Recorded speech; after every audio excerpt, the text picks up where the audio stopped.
सबको जय मसीह की। परमेश्वर की हजूरी में आपका स्वागत है। अंकुर नरूला मिनिस्ट्रीज, जिसकी शुरुआत 3 लोगों से हुई, जो अब पूरी दुनिया में फैल चुकी है, और अंकुर नरूला मिनिस्ट्रीज की देश विदेश में 200 से भी ज्यादा चर्चेस स्थापित हो चुकी हैं। परमेश्वर ने अपने दास और हमारे आत्मिक पिता अपोस्टल अंकुर यूसुफ नरूला जी की विश्वास योग्यता को देखकर जो अभिषेक उन पर किया है, जो अनुग्रह उन पर किया है, उसके फलस्वरूप सेवकाई लगातार दिन प्रतिदिन बढ़ती जा रही है। परमेश्वर अपने सच्चे दास को बहुतायत के साथ इस्तेमाल कर रहा है अपने राज्य को बढ़ाने के लिए। अपोस्टल जी का दर्शन परमेश्वर की ओर से है, और इसी दर्शन के तहत परमेश्वर के दास लगातार प्रार्थनाओं में रहते हैं ताकि अनगिनत रूहों को परमेश्वर के राज्य के लिए बचाया जा सके। इसी कारण परमेश्वर ने उन्हें बहुत सामर्थ्य से भरा है और बहुतायत के साथ आशीषित भी किया है।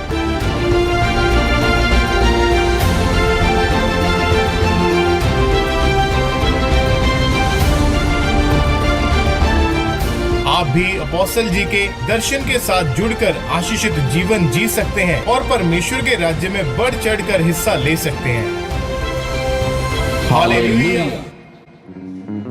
प्रभु यीशु मसीह के नाम में हम आप सबका परमेश्वर की प्रेजेंस में, परमेश्वर की हुजूरी में, परमेश्वर के घर में आपका स्वागत करते हैं। आज विश्वास के साथ आप परमेश्वर के घर में हैं, और आज ये हमारा विश्वास है कि आज के वचन के द्वारा जो पवित्र आत्मा की ओर से आपके लिए परमेश्वर के दास लेके आएंगे, और आज के वचन के द्वारा आज खुदावंद का आत्मा आपके बंधनों को तोड़ेगा, आपको छुटकारा देगा, आपके जीवन में बड़ी आशीषें आएंगी और आपका जीवन परिवर्तन होगा यीशु मसीह के नाम में। तो तारीफ करें, परमेश्वर का थैंक्स करें, खुदावंद के नाम की महिमा करें। जिस तरह बाइबल में हमने पढ़ा है कि एक सेनापति था जिसका नाम नमान था, और वो एक कोढ़ी था।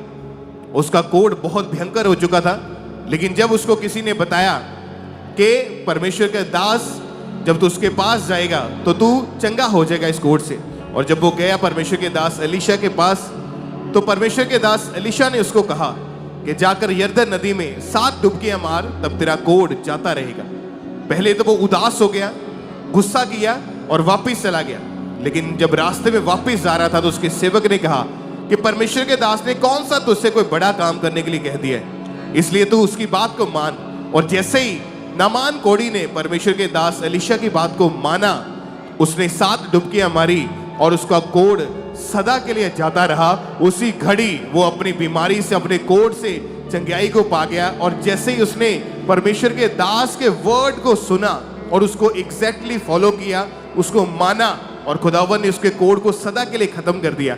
और आज परमेश्वर के दास के द्वारा, पवित्र आत्मा के द्वारा जो वचन तैयार है, जो आज आप सुनोगे, आज खुदावंद का आत्मा आपके बंधनों को तोड़ेगा, बीमारियों से आपको आजाद करेगा, और आज आपके जीवनों के बदलने का दिन है यीशु मसीह के सामर्थी नाम में। हालेलुया।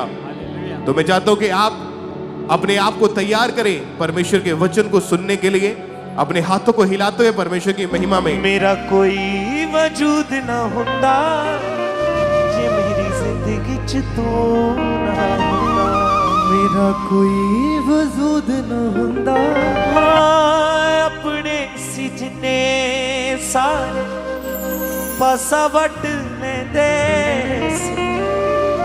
मेरिया गरीबियां च दूर दूर रहंदे, दूर दूर रहंदे सी, दूर दूर रहंदे सी। मैनू केड़ा गल नाल लाउंदा जे मेरी जिंदगी च तू ना हुंदा, मैनू केड़ा गल नाल लाउंदा जे मेरी जिंदगी च तू ना हुंदा। रब्बा मेरे आ, यीशु मेरे आ, रब्बा मेरे आ,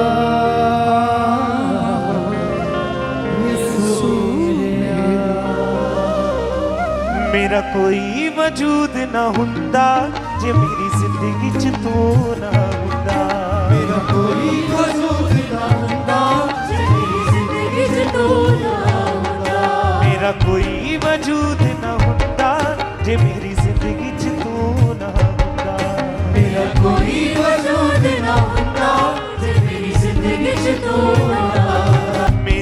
जान नू बचाया तेरे प्यार ने, मैनू जीना सिखाया तेरे प्यार ने। मेरी जान नू बचाया तेरे प्यार ने, मैनू जीना सिखाया तेरे प्यार ने। मेरा कोई वजूद ना होता जे मेरी जिंदगी च तू ना होता। मेरा कोई वजूद ना होता जे मेरी जिंदगी च तू ना होता।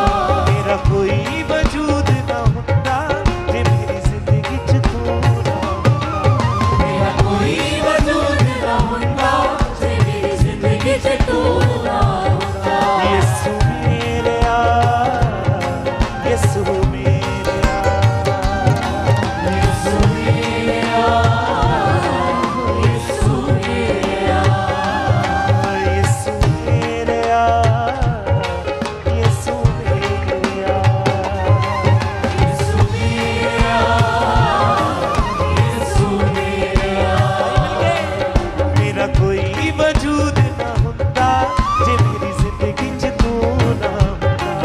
मेरा कोई वजूद ना होता जे मेरी जिंदगी च तू ना होता। मेरा कोई वजूद ना होता जे मेरी जिंदगी च तू ना होता। मेरा कोई वजूद ना होता जे मेरी जिंदगी च तू ना होता।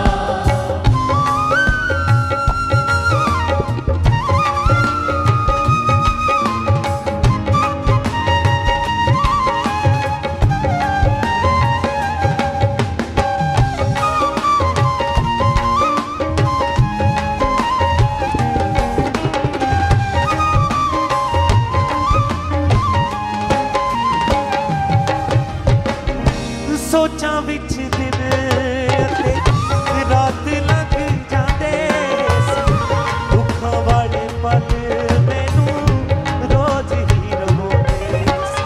रोज ही रवांदे सी, रोज ही रवांदे सी, रोज ही रवांदे सी, रोज ही रवांदे सी। सोचां विच दिन रात लग जांदे सी, दुखां वाले पल मैनू रोज ही रवांदे सी। रोज ही रवांदे सी, रोज ही रवांदे सी, रोज ही रवांदे सी, रोज ही रवांदे सी। मैं सुख दी नींद ना सौंदा जे मेरी जिंदगी च तू ना होता। मैं सुख दी नींद ना सोना जे मेरी जिंदगी च तू ना होता। मैं सुख दी नींद ना सौंदा जे मेरी जिंदगी च तू ना होता। मैं सुख दी नींद ना सोना जे मेरी जिंदगी च तू ना होता। मेरी जान नू बचाया तेरे प्यार ने, मैनू जीना सिखाया तेरे प्यार ने। मेरी जान नू बचाया तेरे प्यार ने, मैनू जीना सिखाया तेरे प्यार ने। आइए तालियों के साथ गाएं। मेरा कोई वजूद ना होता जे मेरी जिंदगी च तू ना होता। मेरा कोई वजूद ना होता जे मेरी जिंदगी च तू ना होता।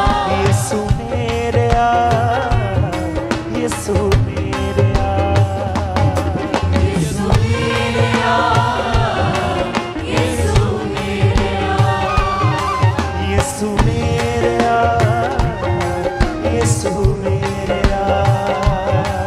यीशु मेरेया, यीशु मेरेया।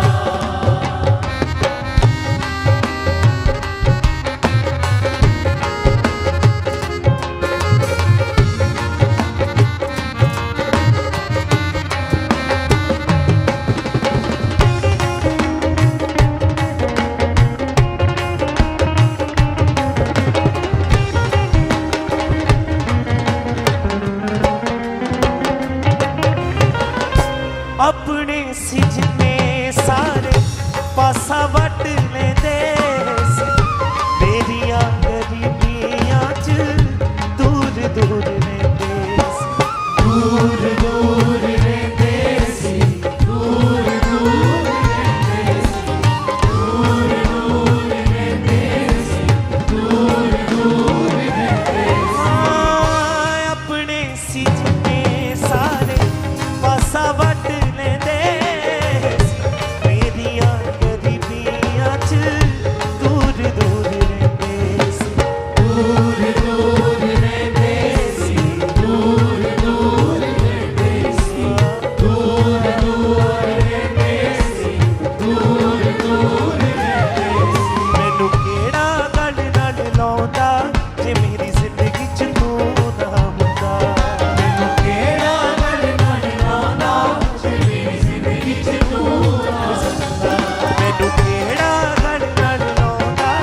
यीशु नासरी निथाने आदा था बन मेरी जिंदगी च आ गया पना तू आ गया पना तू आ गया पना तू आ गया पना आ गया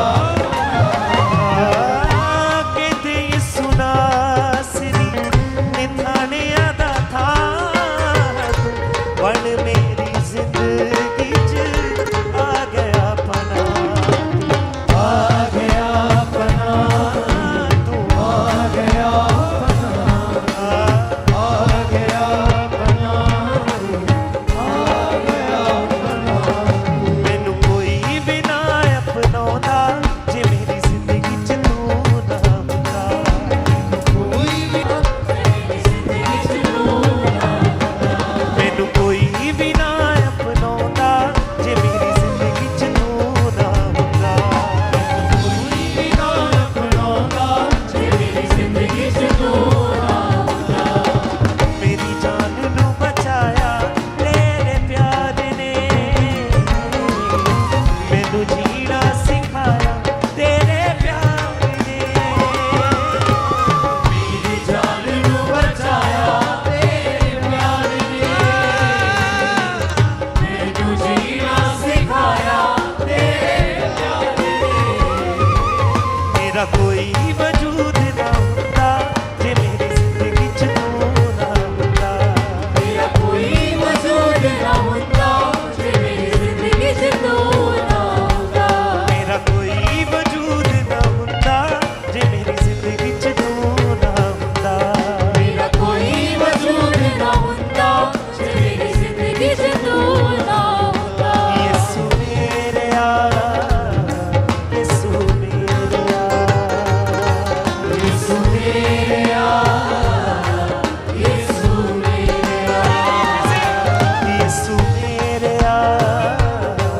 यीशु मेरे यीशु मेरे यीशु मेरे यीशु मेरे मेरा कोई वजूद ना होता जे मेरी जिंदगी च तू ना होता मेरा कोई वजूद ना होता जे मेरी जिंदगी च तू ना होता मेरा कोई वजूद ना होता जे मेरी जिंदगी च तू ना होता मेरा कोई वजूद ना होता जे मेरी जिंदगी च तू ना होता मेरा कोई वजूद ना होता जे मेरी जिंदगी च तू ना होता मेरा कोई वजूद ना होता जे मेरी जिंदगी च तू ना होता खुदावंद तू मेरे और इनके दोनों के साथ खड़ा है खुदावंद। और आज मैं नहीं खुदावंद, तेरा आत्मा इनसे बोलेगा खुदा बाप, मेरी नहीं तेरी मर्जी इनकी ज़िंदगी में पूरी होगी। अपनी बॉडी के ऊपर हाथ, अपने हार्ट पर हाथ रखें और कहें खुदा बाप, मैं अपने दिल दिमाग रूह जिस्म जान को तेरे हाथों में सौंपता हूँ। तेरी मर्जी मेरी ज़िंदगी में पूरी हो। आज का वचन मेरी ज़िंदगी में फलों को लेके आए, 100 गुना फलों को लेके आए। प्रभु यीशु मसीह के पवित्र नाम में हम मांगते हैं, आमीन आमीन, hallelujah. God bless you all. हम सब खोलेंगे इफिसियों की पुस्तक, उसका 6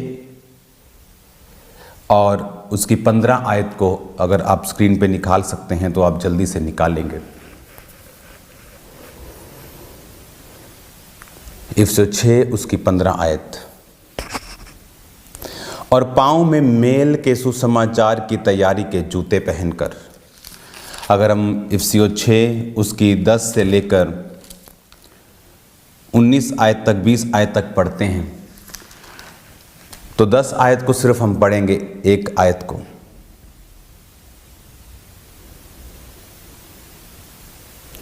इसलिए प्रभु में और उसकी शक्ति के प्रभाव में बलवंत बनो। अगर हम बाइबल आपके पास है तो उसके ऊपर जब ये 10 आयत शुरू होती है तो उसके ऊपर लिखा है आत्मिक युद्ध के हथियार। तो यहाँ पर जब हम पढ़ते हैं आत्मिक युद्ध के हथियार, तो ये बात हम जानते हैं कि प्रभु यीशु मसीह ने हमें ये बताया है कि हमारा युद्ध जो है वो मांस और लहू के साथ नहीं बल्कि अंधकार की शक्तियों के साथ है। अगर मेरा युद्ध शारीरिक नहीं है, आत्मिक है, तो मेरे हथियार भी लड़ने के लिए आत्मिक होंगे। आज सब हथियारों की मैं बात नहीं करूंगा। आज एक ऐसे हथियार की मैं बात करूंगा जो एक दिन के विश्वासी से लेकर 50 साल के एक बुजुर्ग विश्वासी के पास है। वो हथियार है पांव में मेल के सुसमाचार की तैयारी के जूते पहनकर। जब हम इस हथियार के बारे में सुनते हैं, 15 आयत को फिर से अपनी स्क्रीन पे हम देखेंगे। जिस तरह उसने जब हथियारों का जिक्र किया है तो उसने कहा है कि तुम सत्य से अपनी कमर कसो, धार्मिकता की झिलम पहनो, पाँव में मेल की तैयारी के जूते। तो उसने बहुत से हथियारों का नाम लिया है, पर आज एक हथियार के बारे में ही पवित्र आत्मा चाहता है मैं आपसे बात करूं। तो उसने कहा कि पाँव में मेल के सुसमाचार की तैयारी के जूते पहनकर। आप जानते हैं क्यों परमेश्वर ने यह हथियार लिखा है और यह हथियार क्या है? मेरी लाइफ में मुझे 20 साल क्रिश्चियनिटी में हो चुके हैं और लगभग 20-19 साल से मैं परमेश्वर की सेवा में भी हूँ।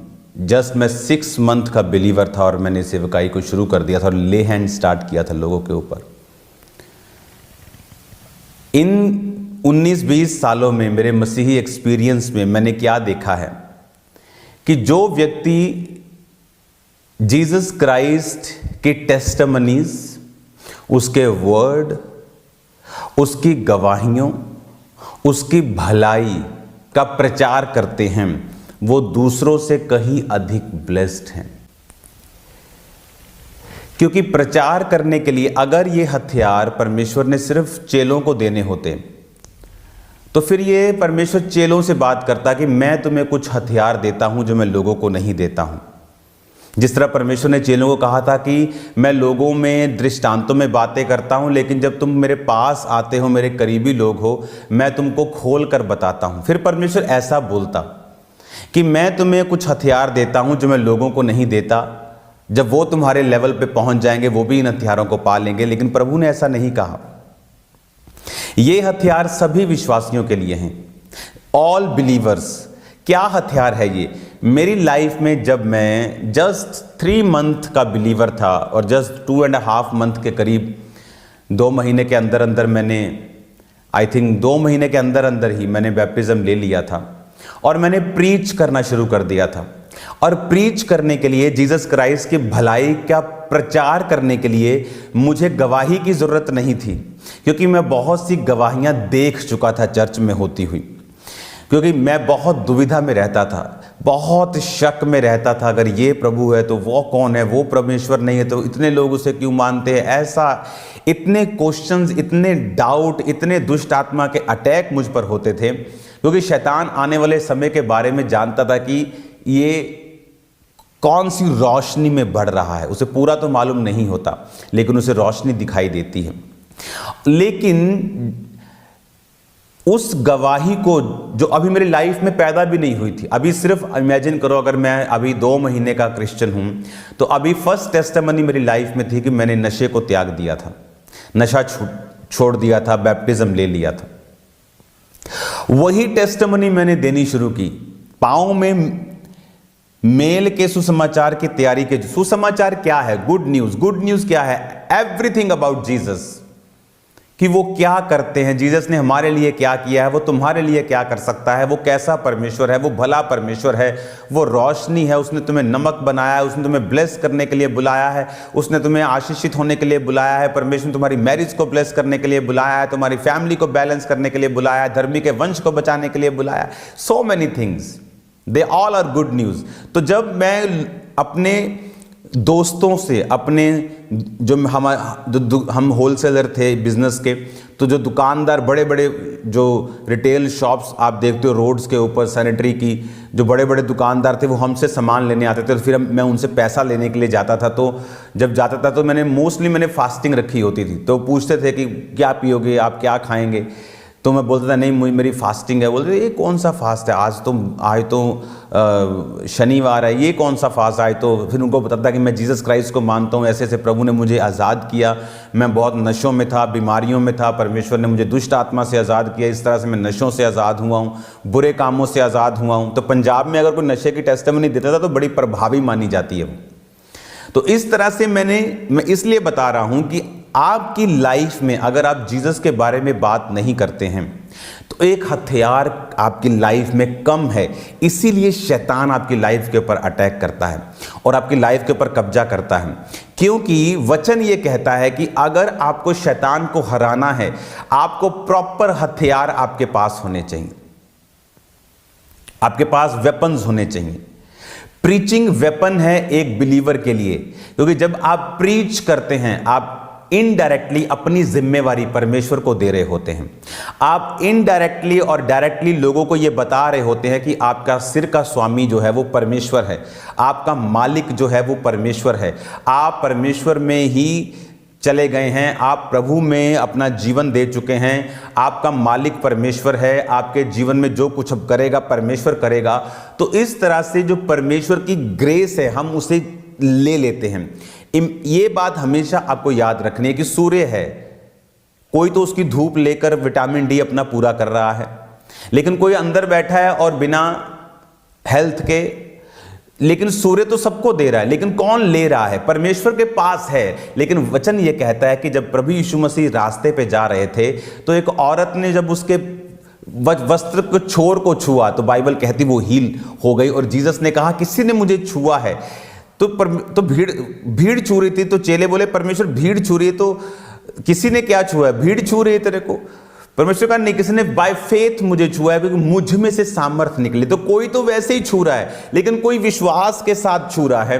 और आज हर एक की व्यक्ति में परमेश्वर ने विश्वास दिया। बाइबल कहती है द कप, जो विश्वास का मेजर है, the measure of faith, some measure, कुछ विश्वास का जो माप है वो सबको दिया गया है। यानी हर बंदा अपनी लाइफ में किसी ना किसी रीति से टेस्टिमनी दे सकता है। लेकिन प्रॉब्लम क्या है? जब एक यूथ अपनी दुकान पर बैठा है और ब्लू फिल्म देख रहा है और गलत कामों में है और शराब पी रहा है और पापों में है, उसकी टेस्टिमनी खराब हो चुकी। जब वो अपने दोस्तों को क्या बताएगा, क्या जीसस के बारे में बताएगा कि परमेश्वर नशों से आजाद करता है, वो पापों से, वो तो खुद नशों में और पापों में है, वो खुद चुगलियां कर रहा है, वो खुद जेलसी कर रहे हैं, पास्टर्स भी। तो कैसे वो बताएंगे लोगों को? टेस्टिमनी खराब हो चुकी। जब टेस्टिमनी खराब होती है तो क्या होता है?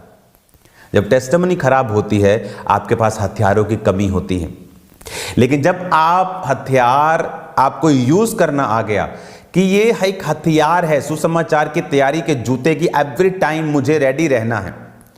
हो सकता है आप फोन पे अपने रिश्तेदार से बात कर रहे हो और सडनली परमेश्वर का आत्मा बोले इसको टेस्टिमनी दे, घुमा फिरा के बात को उधर लेके जा।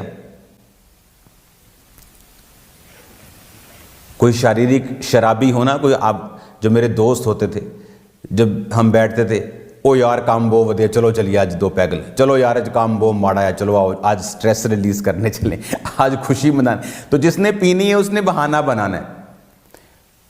तो एक संसारिक, एक पापी, एक गिरा हुआ व्यक्ति बहाने से वहीं पहुंच सकता है जहां उसे जाना है। तो आत्मिक लोग की बुद्धि कहां मरी हुई है? वो क्यों नहीं करते? वो क्यों डरते हैं कि वो क्या सोचेगा? आज लोग नंगे होके इंटरनेट के ऊपर नाच रहे हैं, वो नहीं सोचते। लेकिन तुम धर्मी सोचते हो कि मेरा रिश्तेदार क्या सोचेगा, मेरा बॉस क्या सोचेगा, मेरा स्टाफ क्या सोचेगा, मेरा मोहल्ले वाला क्या सोचेगा। और इसीलिए जब हथियारों की कमी है तो डेविल आपकी लाइफ के ऊपर अटैक करता है। आप इमेजिन, आप ये बात सोच के रखना कि जब आप प्रीच करते हैं, this is a weapon against demon devil. जो आपकी लाइफ में डेवल शैतान काम कर रहा है, ये उस, आप टेस्टिमनी तो किसी और को, परमेश्वर की किसी और चीज की दे रहे हो, बट इनडायरेक्टली आप उस डेवल को काट रहे हो जो आपकी लाइफ के ऊपर अटैक कर रहा है। हालेलुया। खुदा का थैंक्स करो रोज की रोटी के लिए कि परमेश्वर रोज आपको ये वचन दे रहा है। ये मेरे लिए भी ब्लेसिंग है। मैं नहीं जानता मैंने क्या बोलना है, लेकिन पवित्र आत्मा बताता है क्या बोलना है, आज किस विषय में बताना है। कई बार मैं टीचिंग शुरू करता हूं एक पूरे चैप्टर की, कई बार परमेश्वर बोलता है नहीं अभी चैप्टर टीचिंग नहीं, अभी कुछ दिन इस तरह से टीचिंग देनी जो मैं तुझे बताऊंगा।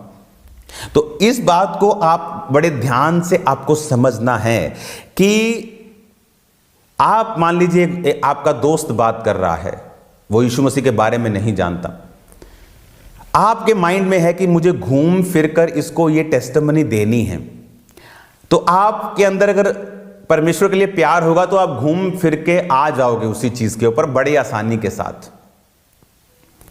और वो एक वेपन है किसके लिए? आपकी पर्सनल लाइफ के डेवल के लिए जो आप पे अटैक कर रहा है।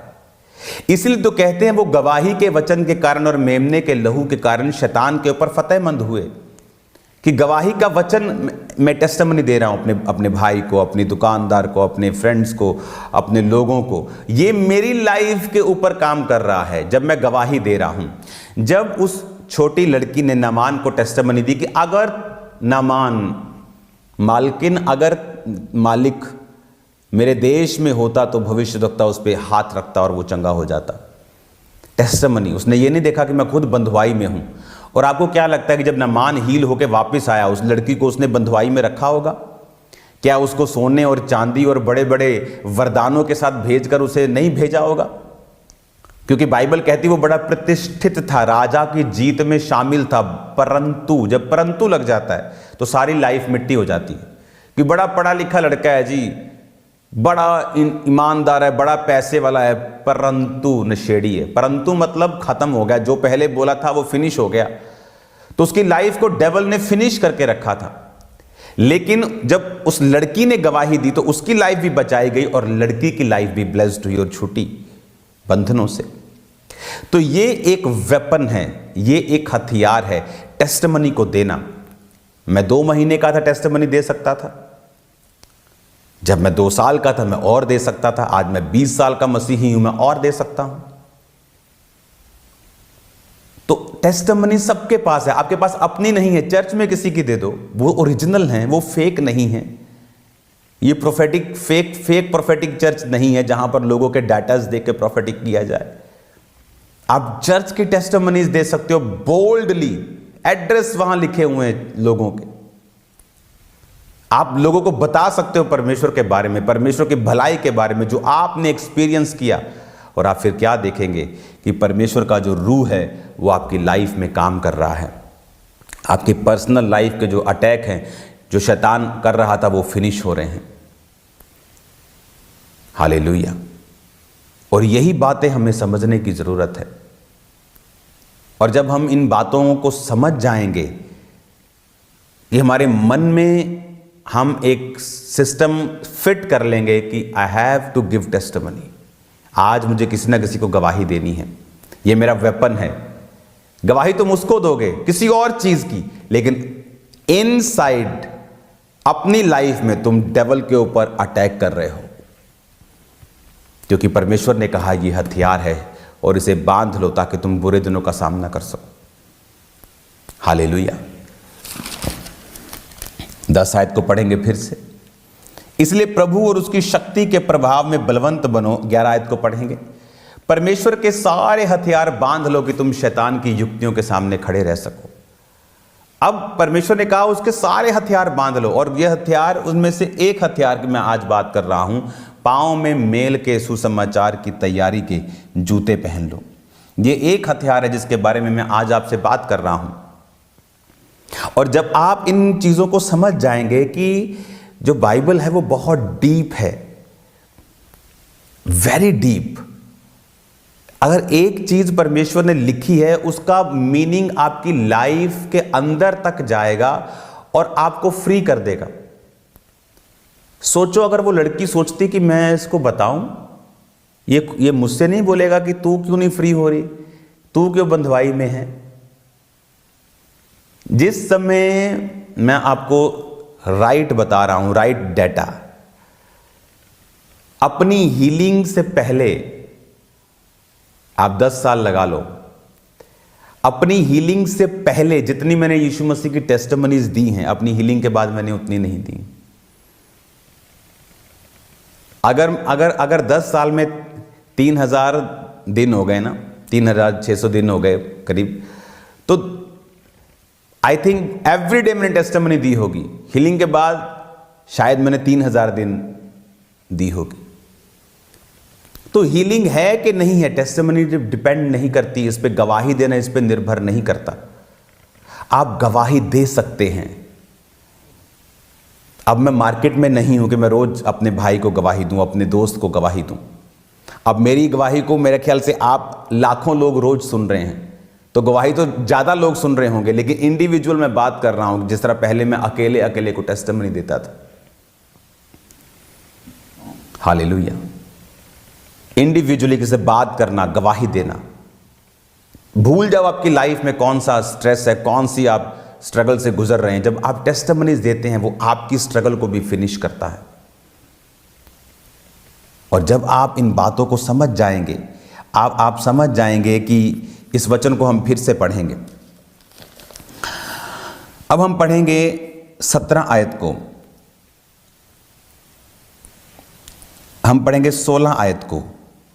और इन सब के साथ विश्वास की ढाल लेकर स्थिर रहो, जिससे तुम उस दुष्ट के सब जलते हुए तीरों को बुझा सको।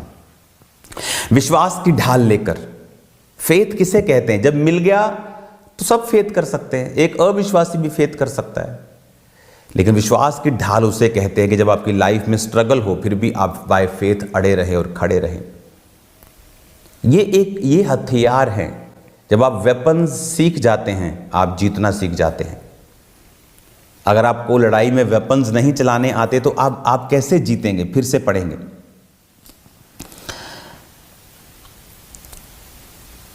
और इन सब के साथ विश्वास की ढाल लेकर स्थिर रहो, जिससे तुम दुष्ट के जलते हुए तीरों को बुझा सको। हालेलुया। कंटिन्यू करेंगे हम इस वचन को। कोई संडे मिस कर देना, ये संडे मिस मत करना। ऐसे तो कोई संडे मिस मत करना, लेकिन ये वाला बिल्कुल मिस मत करना, क्योंकि आप पे डिक्लेरेशन हो। मैं चाहता हूँ आप फुल परिवार समेत चर्च में, ब्रांचेस में मौजूद हों, ताकि आपकी लाइफ पर एक डिक्लेरेशन हो, खुदावंद का वचन आपके ऊपर आए और आपको हील करे, डिलीवर करे, फ्री करे आपको शैतान के सब चीज़ों से। God bless you all. जो लोग पहली बार इस प्रार्थना से जुड़े हैं, अपने हाथों को उठाकर, और बाकी जन उनका साथ दें प्रार्थना में। कहें, प्रभु यीशु, मैं पापी हूँ, मुझे माफ़ कर, अपने लहू से मुझे धो, मेरे जीवन में काम कर, मेरे जीवन में आ, मुझे अपनी संतान होने का अधिकार दे, प्रभु यीशु के नाम में, आमीन। जिस तरह आपने नया जन्म पा लिया है, तो मैं आपको सलाह देता हूँ, आपका भाई होने के नाते, कि आप चर्च में जाएं। जिस तरह एक बच्चे को स्कूल और कॉलेज की ज़रूरत होती है, उसी तरह चर्च में आपको यीशु मसीह के बारे में नॉलेज मिलेगी, वचन की, और प्रैक्टिकली आप ग्रेस में जाएंगे, क्योंकि बाइबल कहती है कि परमेश्वर के भवन में आप लगाए जाते हैं, रोपे जाते हैं और बढ़ाए जाते हैं। कोई ऐसा विश्वासी नहीं जो कहे मैं परमेश्वर के भवन में नहीं हूँ और परमेश्वर उसे बढ़ाए, क्योंकि ये व्यवस्था है परमेश्वर की। तो मैं इनकरेज करता हूँ, आप दुनिया के जिस कोने से भी देख रहे हैं, जीवित चर्च को ढूंढें, जहाँ पर गवाहियाँ होती हों, वचन का प्रचार होता हो, जहाँ पर पवित्रताई का प्रचार हो, जहाँ पर परमेश्वर के नाम में हीलिंग हो, डिलीवरेंस हो, कंप्लीट मीटिंग्स हों। उन जीवित चर्चों को ढूंढें। अगर आप खामरा चर्च का, the church of science and wonders का हिस्सा बनना चाहते हैं, आपकी स्क्रीन्स के ऊपर एड्रेस आएंगे। ये मेन चर्च का एड्रेस है जलंधर, जहाँ पर मैं होता हूँ, और ये ब्रांचेस का एड्रेसेस हैं। आपको दुनिया में जहाँ भी चर्चेस हैं, पंजाब में जहाँ काफ़ी स्टेट्स में, ऑलमोस्ट एवरी डिस्ट्रिक्ट्स में हैं, तो इंडिया की बहुत सारी स्टेट्स में हैं। आप इन चर्चेस के एड्रेस को ले लें और आप इनको अटेंड करें और वचन को सुने, और परमेश्वर आपको सेम नहीं रहने देगा। God bless you all. आप हमारे YouTube चैनल को अभी सब्सक्राइब करें और बेल आइकन को दबाना ना भूलें, ताकि हर एक नई अपडेट और अनाउंसमेंट सबसे पहले आप तक पहुंच सके।